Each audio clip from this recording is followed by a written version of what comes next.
Jack vs. the Space Empire of Continuum, Part 7. Read for you by Hellfreezer. I was wanting to start discussions about what our next step would be, I said. You gave us the silver puffin. Oh, said Harry while sniffing another glass filled with an amber fluid. And Richard and Harry, I think that's a great start. But what do we do with them? I wanted for us all to gather together for this very reason. I have your first mission. It is to retrieve the Seven Sisters and bring it back here to us as soon as you can. This produced audible gasps from those sitting at the table. Even the server stopped to look to the Queen. I'm sorry, said Jack, suddenly aware of something other than Jan's eyes. The Seven Sisters? What are they? Not they. What? Said Cecil. He looked incredulous. It is a powerful relic from our early history. Powerful is right, said Lizzie, sipping at a glass of green fluid. It brought the entire Kensian race together after a millennia of civil war. Indeed, said Aurelia. Jack, the Seven Sisters is a power source unlike anything found before. The artifact channels energy, any kind of energy, and focuses it into whatever one wishes, be it light, radiation, sound waves, etc. Oh, you mean like, what did Isaac call it? A tap, I think? I said. Quantum tap, asked the Queen. That's it, yes, a quantum tap. No, a tap is constrained by the technology surrounding it. The machinery called a tap can only harvest as much energy as it can physically handle. Any more, and it risks complete saturation, which leads to a catastrophic detonation. The Seven Sisters has no such constraint. Therefore, it can produce unlimited energy at any power level required. Okay, so what do you need it? Asked Jack. Various reasons. For one, it has significant religious value to us, said Aurelia. Dinner was being served, and many servers were delivering full, steaming plates of food. Think of it like Catholicism's Ark of the Covenant, Lucy said as a plate of meat was placed in front of her. Ah, gotcha. Please go on, I said to the Queen. A plate of meat appeared before me. I used a very large-scale version of a fork and prodded it. It did look like meat, a grilled lump of meat. Was it deer or cow?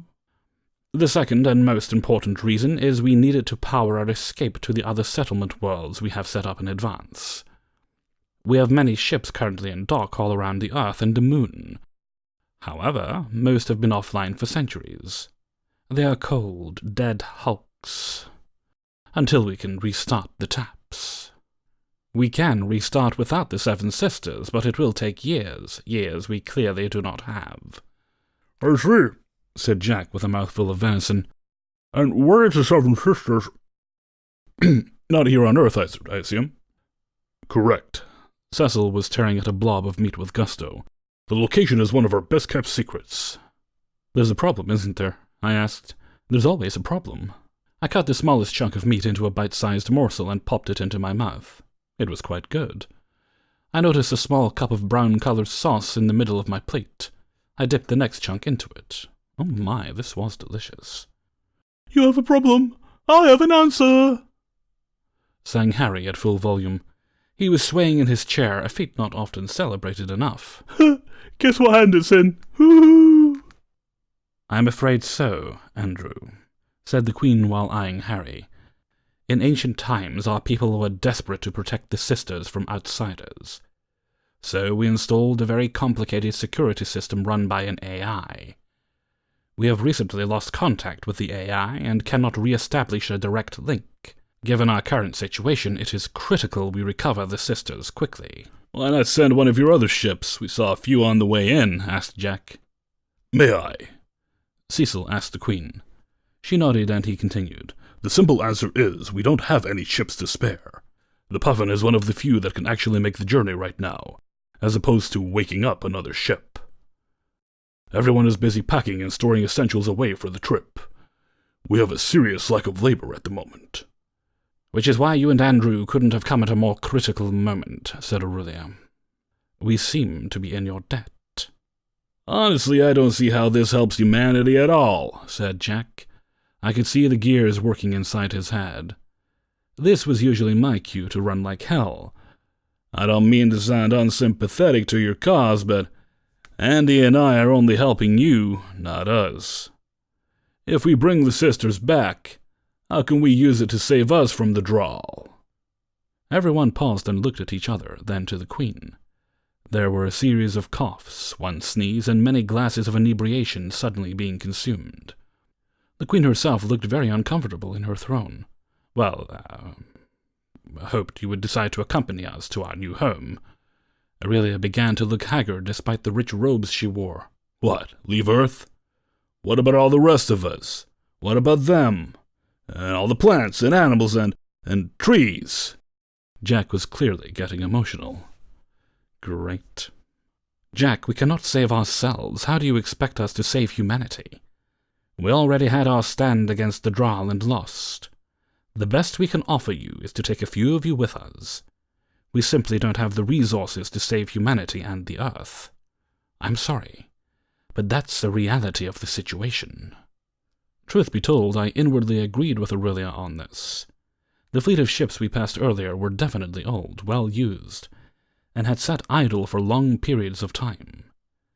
I believed the Kensians on this point, and I could see why they were so desperate to retrieve the sisters.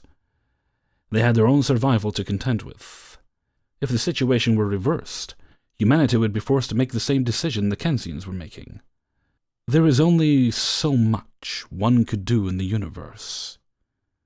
I didn't hold a grudge against them for this reason. However, there must be a way to save us. There has to be a way. "I see where you're coming from," said Jack, "but try to see it from our perspective. Our people were destroyed by the Draal, human. Man hasn't seen the horrors of watching your own people be slaughtered by the billions without the ability to stop it." Cecil shouted angrily. "Yeah, well, that's what I'm trying to stop, Kensian," countered Jack. He was raising his voice, which never had a pleasant outcome. "Do not lecture us on how to die, human." Cecil smashed his fist onto the table, shoved his chair out from behind him and stood to face Jack. Jack, too, pushed his chair back and stood before Cecil, hands balled into fists. Nearby guards saw what was happening and began to move in to protect the Queen. "Gentlemen, calm yourselves," shouted Jen. "You will not battle before the Queen, or else you will face imprisonment or death." "Hear, hear," yelled Harry while holding up an empty glass. He was struggling to stay upright. "More drink for all my men." Harry then hiccuped and slid deeper into his chair. "Stand down, Gates Small, that's an order," said Aurelia. "I don't believe Jack meant anything from his words, so why should you?" "Yes, my Queen, I apologize for my behavior." Cecil sat down in his chair, scooted himself to the table, and resumed eating. Jack did the same. I spent this time trying to get to know the meat on my dinner plate better. It looked to be horrible, but tasted fantastic. Fascinating. "We certainly do understand your species' predicament, Jack. Make no mistake. But you must understand ours. We want to help humanity. We honestly do. But we don't have the resources or labor to do this. We are simply doing the best we can to survive." "Okay, fine. We'll need the sisters when you're finished with it then," said Jack stone-faced. The entire room erupted into an uproar. Kensians all around were shouting and enraged. "You don't know what you're asking, Jack," shouted Lucy over the din. "Are you crazy?" asked Jen. Richard was looking intently at Jack, while Harry sat silently in his chair, still sporting his batshit crazy grin. "Silence!"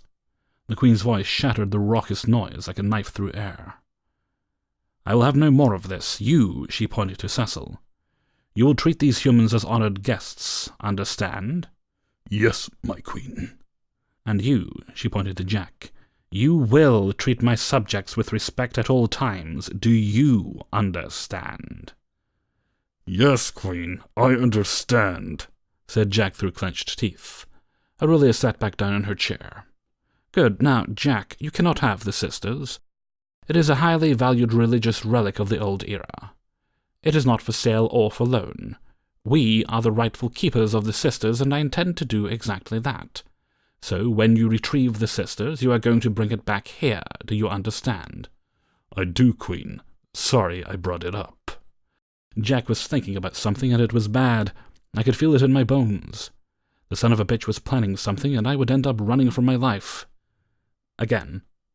Damn you, Jack. Once you return the sisters to us, you will be free to do what you will. Until that point, you work for us. You are using our ship, our people, and our technology. All we can offer you in return is to take you with us. Your people have no hope to survive the Draal, and you should make peace with that. The Draal are unstoppable and will crush man just as they crushed us. This is inevitable, Jack. I am truly sorry. But there is nothing I can do to change it. With all due respect, my queen, said Jack quietly, I won't give up on my people like this. Never. I will find a way. I promise you right now, I will find a way to save my world. If I die trying, then fine by me. I'm gonna die anyway, right? But I flat out refuse to just run away while my people burn. That is cowardly, and that is something you need to understand. With all due respect, of course. Jack was absolutely up to something. A feeling of deep dread washed over me. Agreed. I have ordered the sisters' coordinates to be sent to Isaac once you're underway. For security reasons, the location of the sisters will remain secret until then. You may use any resources necessary to attain the sisters, find it, secure it, then bring it back here to us. After which, if you wish to stay on Earth and fight an unbeatable enemy, that is up to you. We, on the other hand, will leave Earth for our own survival. It is all we can do. The room fell into silence. Only the pinging of metal cutlery on ceramic plates with the occasional burp could be heard. "Oh, what about the implants? Will they still need them?" asked Lucy. She looked terribly uncomfortable and was desperate to change the subject. "Of course," said Aurelia. "Yes, they will still need them. Thank you for bringing this up, Lucy." Lucy nodded and took another sip from her glass, which I noticed was well below the level I last saw it. "Implants?" I asked. "What kind of implants?" "The nanotech which reside inside your body. Once inside, the implants will allow you to interface with Kensian technology much easier and faster than simply talking or pushing buttons," said Lucy. "Jen and I both have them, as do all of Amidala. It's pretty much required both here and in the galaxy in general. You can live without them, but it will be quite difficult." "I'm sorry," I asked. "Nanotech?" Tiny microscopic robots that rebuild portions of the brain and brainstem, which allows for fluid transmission of information. They really are quite remarkable," said Cecil. "He was involved in an epic battle with a particularly tough bit of beef." "You mean nanites?" I asked again. "Yes," said Lucy as she finished off her glass of the green stuff. "That is the human term. Same thing, actually, except these nanites stay inside of you. They can heal wounds, destroy diseases, and rebuild any kind of tissue damage, including neurons and neural connections." She saw the shocked reactions from Jack and I. "You don't have to worry. The procedure is painless. We simply introduce the nanites into your bloodstream, and they do the rest. You just sleep, and when you wake up, you will be connected with the rest of the civilized universe." "So, you're saying we'll be plugged in to everything?" Jack was having a difficult time with the concept. "Yes," said Cecil as he declared victory, and tossed a rebellious lump of meat into his maw. "Our pups receive the implant as soon as they are born and stable. Raising children without the implant would be near impossible. How would we know what the young want if we can't connect with them?" "It's called parenting, Gate Small," said Jen. She too had emptied her glass. "That's how we've done it forever." Cecil hummed to himself and muttered, "Barbaric." This was getting too far out of hand for me. First, we have to fly off to another planet to find an ancient piece of alien technology that can do God knows what, that was decidedly as unsafe and unboring as one could get. So yeah, I was already pretty upset about that. Then we just learned we need surgery to implant tiny alien probes directly into our brains so I could communicate with aliens. I was getting so frightened I was beginning to become angry. Panic was setting in. I didn't want to be here or start an intergalactic adventure, especially with Jack. He'd just keep digging that hole deeper. I don't know about that. I tried to empty my glass as quickly and efficiently as possible. I don't like the idea of alien robots zipping around inside of me. "They could, take over your brain, dude." Jack was clearly as disturbed as I. Make you do terrible things like, oh, I don't know, spank it on the floor of a bathroom? Crazy, bruh. Jack smiled at me as he spoke. Jen and Lucy exploded in laughter. Cecil looked perplexed for a second before he shrugged, then relaunched a new attack upon the beef on his plate. This was an all-out culinary war for him. "I'm sorry, spanking it," said Aurelia, who had been listening intently. I tried to shrink into my chair as far as possible, but I could still see over the table. "Jack, please, don't bring this up now. Have mercy." "However, if you wish to continue with your plan to defeat the Drow, you must get the implant. There is no way around it, I'm afraid." "It's not really that bad," said Jen. "There is no pain at all, and the procedure is reversible if you so choose. Plus it lengthens your lifespan, especially from damage and disease," said Lucy. "I don't know," said Jack, smiling. "Can it lengthen schlong size too?" Lucy blushed slightly. "I don't see why not. I'm no expert, but yeah, it should, I guess." "There you go, bro," Jack said as he slapped me on my back and smiled that dumbass smile of his. "Problem forever solved." "Fuck you, Jack," I whispered. I was getting more and more angry and embarrassed by the moment. "Not here, please." "Schlong dong silver away!" shouted Harry while making a piece of carrot gallop like a small horse. He then burped loudly and took a bite from the carrot.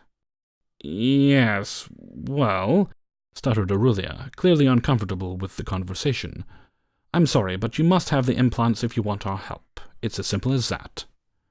"You're not gonna back out now on such short notice, are you, bro?" Jack was at it again. "Fuck you, Jack." "What's the matter, dude? Getting a little aggravated?" "Jack, please." I wanted to run out of there as fast as my legs could take me. "Dude, don't shrink away from this. It's just a small procedure.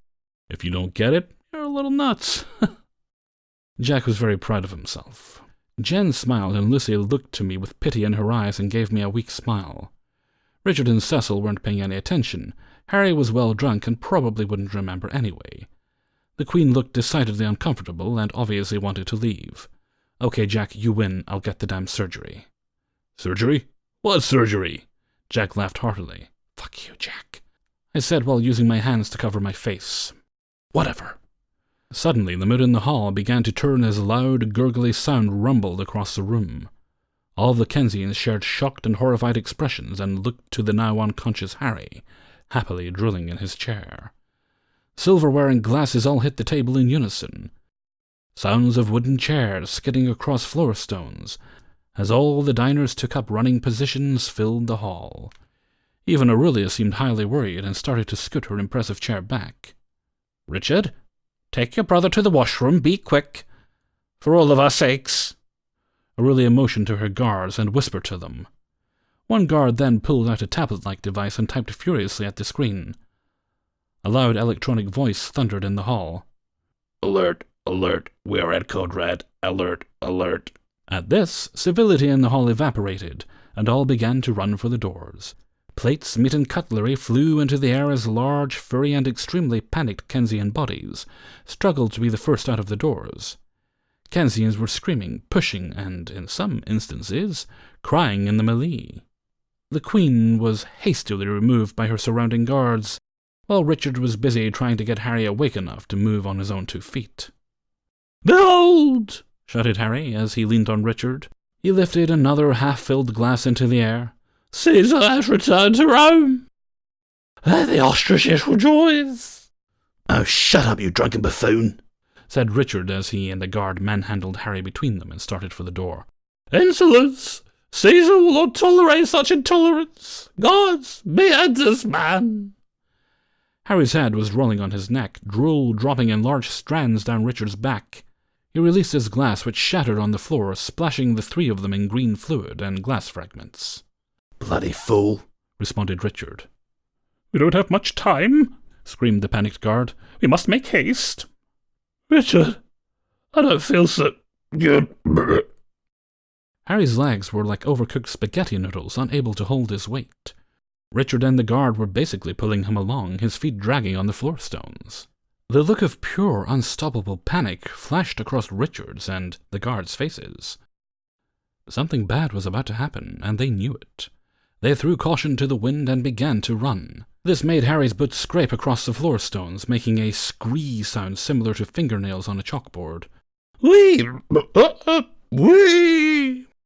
The three disappeared through a door. Kensians literally jumped out of their way as if Richard and the guard were carrying a bomb about to explode. Sounds of screams and crashes came from the door.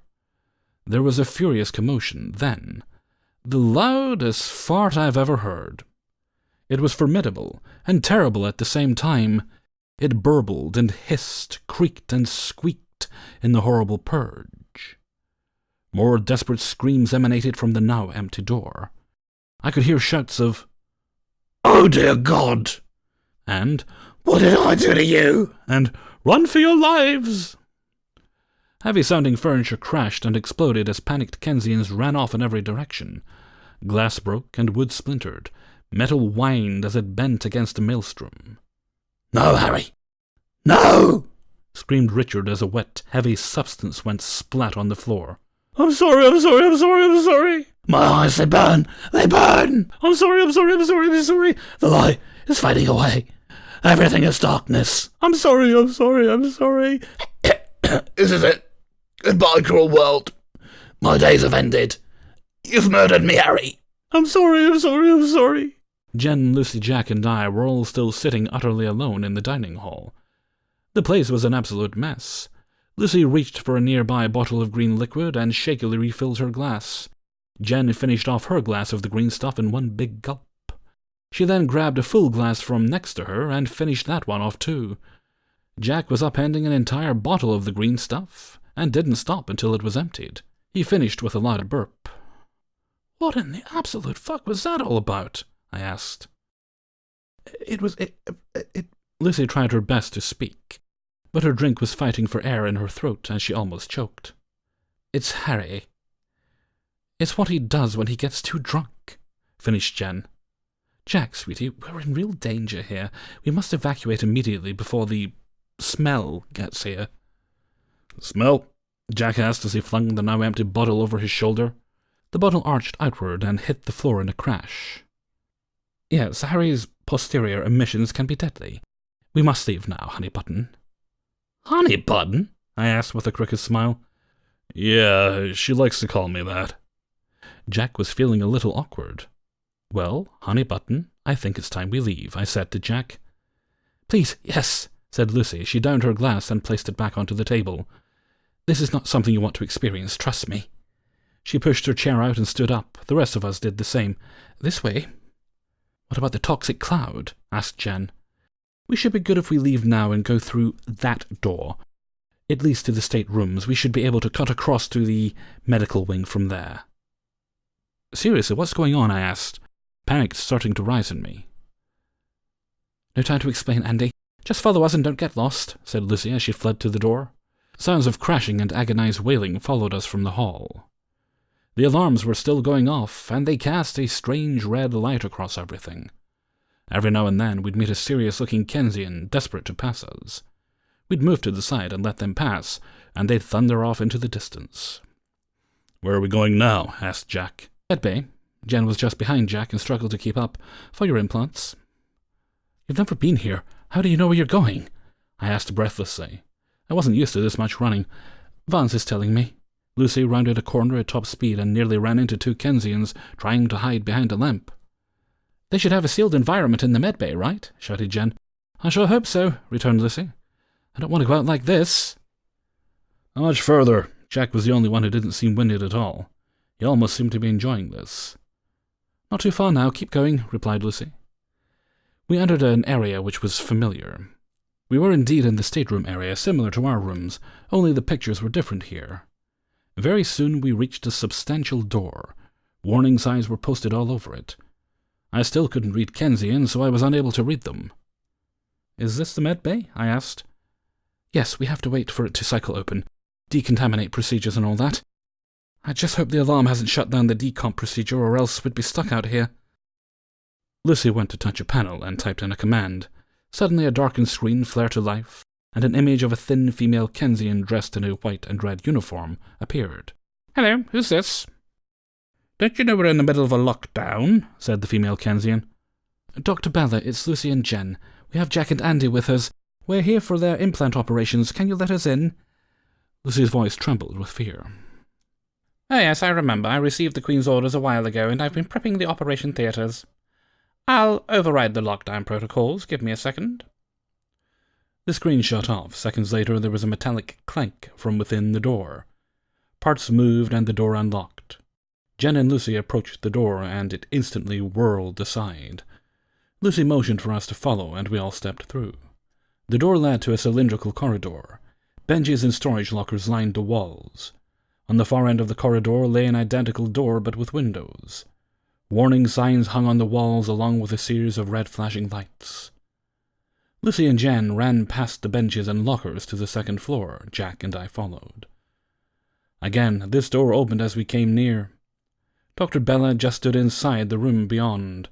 She had some sort of handheld scanner and waved it over us as we came up to her. Girls, good to see you again. You're both late for your pre-lift exams. We can cover that while you're here, said the doctor as she was typing something on the scanner. It was clear Dr. Bella was aged. Now that I was close to her, I could see white fur lining the edges of her muzzle and lips. Her whiskers were quite long, and the tips of her ears were white too. Good to see you too, Doctor, said Lucy as she tried to catch her breath. Jen was leaning on a tall piece of equipment, breathing hard. She simply waved to the doctor. I see our Harry has gotten into the liquor again. I don't think that boy will ever learn. Oh well, we have a lot to do in a short time to do it, so let's move on. Follow me, please. We filed in behind her as she led us off down another corridor, which ended in a glassed-in room filled to the brim with all sorts of high-tech-looking medical equipment. Long empty beds were nestled in between this equipment. Hoses, power lines, tubes, blinking lights, and other unidentifiable things hung from the ceiling above every bed. Some of these lines terminated into the machines, others disappeared into the walls. It was all too complicated and way overwhelming. Dr. Bella strode up to a seemingly random bed and had Jack lay on his stomach. As soon as he lay down, an articulated metal arm swung down and placed a knobbly contraption on his neck near the base of his skull. Dr. Bella instructed Jack to lay motionless, after which she led me to a bed next to Jack's. Same as before, I was told to lay on my stomach. I felt the pressure of a similar contraption on my neck. Good. Both of you, please do not move. I am about to initiate the implant procedure, and it's important you move as little as possible until the end. Do you understand me? Dr. Bella asked. We confirmed we did, and she started the machinery. This will not hurt in the least. You will feel some discomfort and tickling at the beginning, which is normal. This is simply the nanites passing through your dermis into your bloodstream. Now wait a minute, I said. Either my voice was too muffled from the bed, or else the good doctor simply ignored me. I don't know about this. It's reversible, right? Nope, said Dr. Bella from behind me. What? I was told I could get rid of this thing if I wanted to. I tried to turn over to face the doctor, but the pressure on my neck was too great. I was trapped face down on a giant bed. People say a lot of things, I'm afraid. Dr. Bella hit a button and the machinery around me came to life. No, I don't want this thing. Get it off of me, let me... And that was as far as I got. I felt a bolt of icy hot electricity run through my body. I went rigid with the effect. I suddenly felt a tiny impact of some sort of warm liquid hit the back of my neck. It tickled at first, but then the cold numbness ebbed across my neck and down into my shoulders. The iciness slowly invaded my arms, back, abdomen, and finally my legs. Soon I felt as if I were on fire and frozen at the same time. Pressure from the liquid drop began to grow as well. The pressure followed the iciness throughout my body. Then other things began to happen. I heard a loud ringing in my ears. The back of my brain began to itch like crazy. Muscles in my arms, legs, chest, stomach, and face all started twitching, as if controlled by an outside source. I grew more and more dizzy, and I felt a headache coming on. That's good. Breathe through your nose, Jack. Andy, please don't fight the paralysis. The nanites are momentarily rerouting the neuron connections in your brainstem. Once they have regrown the pathways, you will regain mobility. Just be patient. You're in no danger. I was screaming inside. I was totally unable to move or speak. Terror sunk into me like a missile. What are they doing to me? What's happening? Am I dying? Almost there, gentlemen. You're doing great. A curt warning klaxon chimed near my bed. Andy, settle yourself down now. Your heart rate is far too high. It's causing your blood pressure to increase. Keep this up and I'll put you under. My vision was fading. Darkness began to close in on me. My panic reached a crescendo, and I felt myself slip away into murky darkness. Everything closed in, and I felt as if I were in a dark cave. It was both tiny and impossibly large at the same time, as if I were filling the entire cave with myself, and yet was too microscopic to even be seen. I could see nothing whatsoever except for myself. My body was bathed in a fierce white light in a sea of emptiness. I looked up, and could only see a white light glaring somewhere above me. I reached out with my hand and looked at it. It seemed completely normal at first. As I looked closer, I saw a blue glow coming from within my hand. I could see all the bones, blood vessels, and tendons. I soon noticed all of my body glowing in a similar fashion. I was alarmed, but not frightened. More along the lines of, "Whoa, this is cool." Slowly I became aware of a deep rumbling coming from somewhere far off. It reminded me of a distant thunder in the night. Except the rumbling never actually faded away. It kept rolling out, getting louder and louder. Eventually the rumble became a buzzing sound, and it was almost upon me. I freaked and tried to flee, but my body didn't respond at all. I willed my legs to move, but nothing happened. Although my arms were locked, I could only move my hands and fingers. Everything else was as rigid as stone. The buzzing grew louder and louder until I thought I was going to go deaf from the noise. Just as I screamed in fear and frustration, the buzzing finally arrived. It was a gigantic swarm of bugs, tiny black bugs with large transparent wings. There were millions of them. The light above me dimmed as a number of bugs blocked the light as they swarmed me. The moment they touched my skin, the bugs began to bore down into the flesh by the dozens. I screamed in mortal terror, unable to move or to swat at them. The swarm enveloped me completely, each boring into my body. They dug into my eyes, nose, ears, mouth, and everywhere else. I could feel them moving around inside of me, changing me, making me into something different. Horrific pain flashed through me like lightning. My arms began to grow longer, elongating into something insectoid. The skin grew dark as it hardened into a shell. Hands and fingers changed into sharp pincers with short, coarse hair coming from between the joints. My back began to bend down and connect with my lower body, then harden. Pain erupted from my back, and two large transparent wings grew out, unfolded, and started to vibrate as they dried. My vision also changed as my head and eyes grew into something different. Instead of seeing a single image, my vision was now many multiple images sewn into a large picture of the world around me. My legs had transformed to such an extent that they would no longer support my weight. I crashed to the ground, still unable to move. I tried to scream, but all that came out of me was a loud buzz and a strange gurgling. As I looked up, the darkness around me faded slightly so that I could see shapes. Most of these shapes were unrecognizable, but a few I did recognize. They were people. Not human people, just people. Aliens, perhaps. Maybe. I think so. The shapes didn't look entirely human. They were bipedal, with a general human body shape, but something was off about them. Their arms were too long, their legs too thin. Their bodies looked stretched, which resulted in them being far too tall to be human. And most of all, I got the distinct feeling these people were not my friends.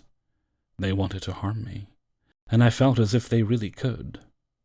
One of the figures saw me on the ground, thrashing around, trying to lift myself up.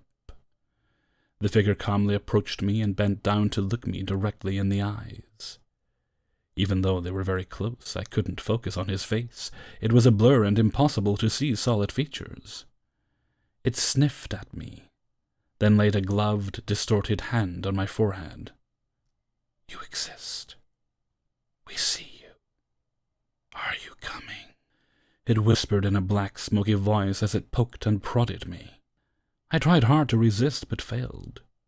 The beast sniffed me again, then grabbed hold of my arms. It began to pull hard until my arms cracked and broke apart. Millions of bugs spilled out from the stumps and fell to the floor in a splash. The beast threw my arms away behind him. Andrew, we have waited on you for so long. Another great feeding is about to begin. We need food for our young Andrew. You cannot stop this. The beast continued to rip my body into pieces, each spilling thousands of bugs. Come to us, Andrew. Join. Be one of us. Your death will change the course of all. You need us. The beast finally tore my head from my body. It threw my head far into the air above. As my vision twirled and moved through the air, I caught glimpses of more of these aliens. They stood in a circle all around me. Each caught a piece of my body and devoured it whole, bugs and all. I could hear clicking coming from all around them. Your death will be glorious, Andrew. Come to us. Fulfill your destiny. You are the key to our salvation. The draw will rule the stars. Be one of us. You are the key. You are the key. You are the key. All of the creatures continued to chant this as my vision faded and I awoke to Dr. Bella standing over me. Are you still with us, Andy? Can you hear my words? I was too groggy and lightheaded to answer. She was scanning me with a handheld device and kept looking at the data it displayed. Don't move or try to speak. There was some kind of problem with your procedure. Just stay calm. We're trying to work through this. She looked alarmed, worried. I was weak and exhausted. I tried to stay awake, but soon lost that battle. I faded off into darkness once again. This time I didn't have such a detailed dream. I was floating in a sea of images. I saw a gigantic, dark, and very alien fleet attack and destroy lesser fleets.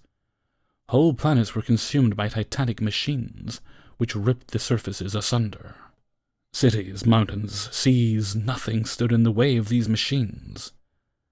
As one image appeared, another quickly came to replace it. Each picture was of the same alien fleet destroying countless worlds across the galaxy. Each died in the same fashion. Nothing could stop the horde of destruction. Many, many races ceased to exist. I grew more and more terrified of the images I saw. Whole civilizations were wiped out by the horde, as if they were nothing more than dead, dried leaves, trying to resist the wind. Countless histories were lost. Religions, cultures, and beliefs dating back billions of years died before the horde. No one was powerful enough to withstand the raw power and numbers of the Dark Fleet. Great sadness consumed me whole. Tears ran down my face and I sobbed deeply at such a horrible loss of life. I reached out and touched an image floating by. It vibrated, then disappeared. Another image quickly replaced it, showing yet another people being destroyed. The pictures were countless. I couldn't imagine the number of people murdered by the Dark Fleet. Sadness and depression hit me like a thunderclap. I didn't want to see this anymore. I couldn't take it. No. No more, please. I'm losing my humanity. I'm being torn apart. No more. I slowly opened my eyes. It was dark, but multi-colored lights danced all around me. I could feel cold air in my skin and my head was absolutely killing me. I could still hear a ringing in my ears, but the sound was more distant now. I felt awful. I sat up and tried to look around me. I was still in medbay. The lights were dim but were still bright enough to see by. Soft sounds of strange machinery came from all around. Lucy was asleep in a chair next to my bed. Jack and Jen were cuddled up under a sheet directly across from me, both soundly asleep. Jack's snore was loud and vibrated the world around him. "Hello," I said in a quiet voice. My throat was dry and gritty, which made my words croak like a bullfrog. What happened? Lucy stirred, then opened her eyes. When she saw me awake and sitting up in bed, she flung a sheet off of her and stood to face me. "Andrew, you're awake! Thank goodness! We were all so worried about you." She took my hand and held it in her own. What happened?" I asked. I felt nauseous and my head hurt. "You had a problem with the nanites integrating themselves into your mind, that's all I know. Dr. Bella will have to explain the rest to you, I'm afraid, but at least you're awake now. Looks like we've made it past the hard part." Jack and Jen both awoke. Their hair was a mess, and both had serious wrinkles in their clothes. Jack rubbed his eyes and blinked. He saw me sitting up, and his eyes grew wide. "Holy shit, bro. You're alive." He practically pushed Jen out of the bed as he frantically tried to reach me. Despite my warnings to not hug me, Jack leapt into bed with me and hugged me tight. I had no strength to fight him off, so I just went with it. "Not so hard, Jack. You're squeezing me too tight." I managed to grunt out. "Sorry, bro. Just happy to see you," he said as he climbed down off of the bed. "We thought we lost you there for a minute." Jack had his patented goofy grin again. "Yeah, I don't know what happened. I remember having a really strange dream, though. Then I woke up just now. How long was I out?" I asked. "You were out for 7 hours, Andrew," said Dr. Bella as she rounded a corner and stepped into the surgical room. "You gave us quite the scare. What can you tell me about this dream?" Everyone had their eyes on me. Nervousness began to creep up. I retold the story to them. Dr. Bella seemed stone-faced, but she kept scanning me with her device. "Dude, that's pretty fucked up right there," said Jack when I finished retelling my dream. "I thought you had a dream about yanking it in the bathroom, but your version was much worse." "So you could feel every bug going into you?" "I suppose so," I replied. "I felt just about everything." "Fuck, dude, that's fucked up." "Something is going on. You have extremely high levels of serotonin in your bloodstream. Considering it is the active compound which keeps you awake, this is highly unusual. I'm also getting high readings of oxytocin and acetylcholine. Both are chemicals that initiate and regulate sleep and waking cycles. The peribrachial area of your brain is experiencing very high levels of activity. This shouldn't be. Your cerebral cortex is getting highly stimulated as well. I don't understand. If I didn't know better, I'd say this was more than a bad reaction to the nanites. It's almost as if..." Dr. Bella went silent for a moment, then spoke again.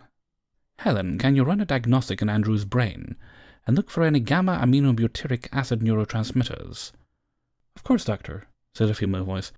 "Gamma-aminobutyric acid neurotransmitters are not present in any measurable amounts, doctor." Damn, I don't understand this.